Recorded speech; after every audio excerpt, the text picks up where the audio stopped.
In the middle of the 20th century, the sky became a battlefield, not with bombs or bullets, but with rockets and dreams. Two superpowers, the United States and the Soviet Union, fought for supremacy not just on Earth, but beyond it. It was called the space race, a struggle for technological, ideological, and psychological dominance. Yet, for much of the early race, it was not the United States that led humanity into space. It was the Soviet Union. Against all odds, behind the Iron Curtain, a secretive empire stunned the world again and again, turning science into spectacle and fear into admiration. This is the story of how the USSR surpassed the USA in the space race, and how that triumph reshaped history. The roots of this cosmic competition began in the ashes of World War II.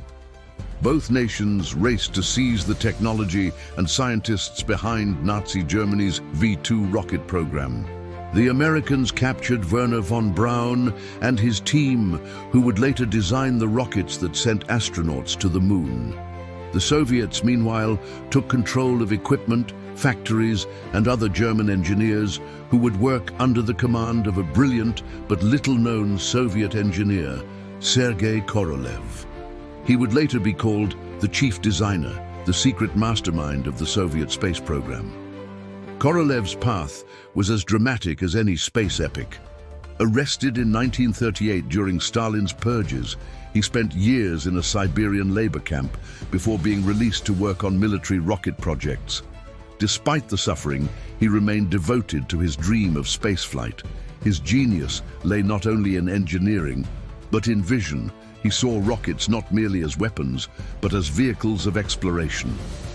Under his leadership, the Soviets made astonishing progress, developing the R-7 Semyorka, the world's first intercontinental ballistic missile. But Korolev saw another use for it, launching satellites into orbit. On October 4th, 1957, the Soviet Union shocked the world. Using the R-7 rocket, they launched Sputnik 1, the first artificial satellite. It was a small silver sphere with 4 antennas, just 58 centimeters wide, but its beeping signal sent waves of panic across the United States. Americans looked up at the night sky and realized the Soviets had beaten them to space. Sputnik was not only a technical triumph, but a psychological earthquake. It proved that the USSR had rockets powerful enough to reach the United States, and it shattered the Western belief that communism was technologically inferior. Only a month later, the Soviets did it again. On November 3rd, 1957, they launched Sputnik 2, carrying a living creature, a stray dog from the streets of Moscow named Laika. She became the first animal to orbit the Earth. Though Laika did not survive the flight, her mission demonstrated that living beings could endure the conditions of space. The world was in awe, and the Soviet Union's prestige soared. In response, the United States created NASA in 1958, pouring billions into catching up. But the Soviets were far ahead. Their progress continued at a breathtaking pace. In 1959, they launched Luna 1, the first spacecraft to reach the vicinity of the Moon, followed by Luna 2, which became the first human-made object to crash onto its surface. Then in October 1959, Luna 3 orbited the Moon and photographed its far side for the first time, a mysterious region no one on Earth had ever seen. Each mission was a propaganda victory for Moscow, broadcast worldwide as proof that socialism could conquer the heavens. The ultimate breakthrough came on April 12, 1961. From a launch site in Kazakhstan, aboard the Vostok 1 spacecraft, a young pilot named Yuri Gagarin became the first human being in space. His flight lasted only 108 minutes, circling the Earth once, but it changed history forever. When he landed safely, his first words were filled with joy and disbelief. "I see Earth, it is so beautiful." The world celebrated. But in Washington, the mood was grim. The Soviets had done what many thought impossible. Gagarin became an international hero, smiling, humble, and impossibly brave. He was paraded across the globe as a symbol of Soviet superiority.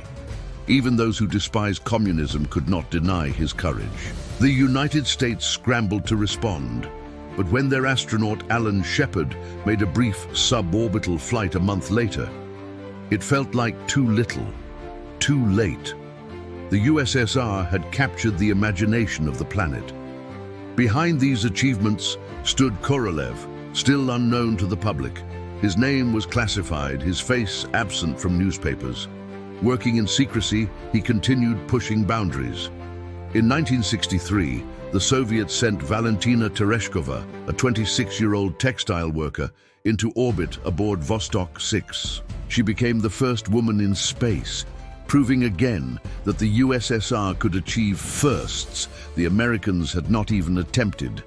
But not everything was triumph. The pace of the Soviet space program was brutal, driven by political pressure. Failures were hidden, accidents covered up. Several early cosmonaut training missions ended in tragedy, but their deaths remained state secrets for decades. Still, the victories outweighed the losses in the eyes of the world. In 1965, another Soviet cosmonaut, Alexei Leonov, made history when he performed the first spacewalk. Floating outside his spacecraft for 12 minutes, he risked his life when his suit inflated and nearly prevented him from re-entering. He barely survived, but once again, the USSR had achieved something the Americans had only dreamed of.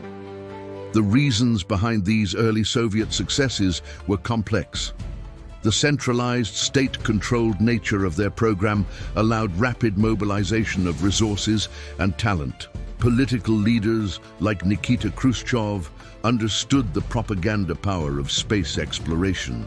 Each Soviet victory was presented as proof that communism was the future, that the collective could achieve what capitalist competition could not.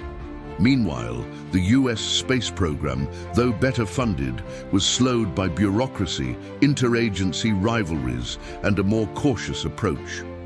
But by the mid-1960s, the tide began to turn. After President John F. Kennedy's bold promise to land a man on the moon before the decade's end, the United States reorganized its efforts with clear focus. NASA's Mercury, Gemini, and Apollo programs advanced rapidly, while the Soviet program began to falter. Sergei Korolev died unexpectedly in 1966, and without his leadership, the once visionary Soviet team struggled with direction and coordination. Their attempts to build a moon rocket, the N-1, ended in multiple catastrophic failures. Still, for almost a decade, the USSR had dominated space. They were the first to launch a satellite, the first to send a living creature, the first to reach the moon, the first to send a man, a woman, and to walk in space. Each step left the Americans scrambling.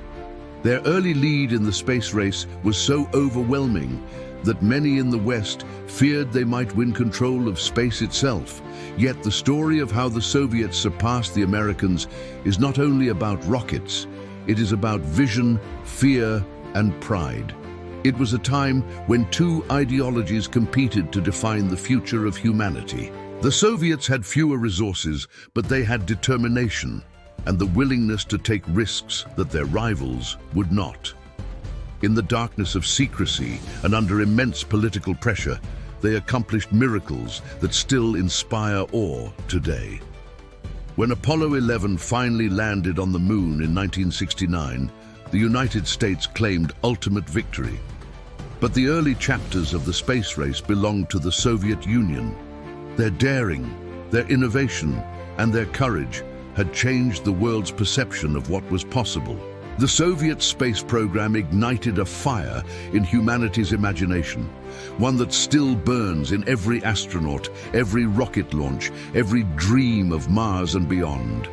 In the end, perhaps that was the true legacy of the USSR's triumphs, not dominance or propaganda, but the reminder that no matter our politics, the desire to explore, to reach higher, and to push beyond the horizon is something all humans share. The Soviets may have started the race, but in doing so, they invited all of humanity to look up and wonder what lies beyond the stars.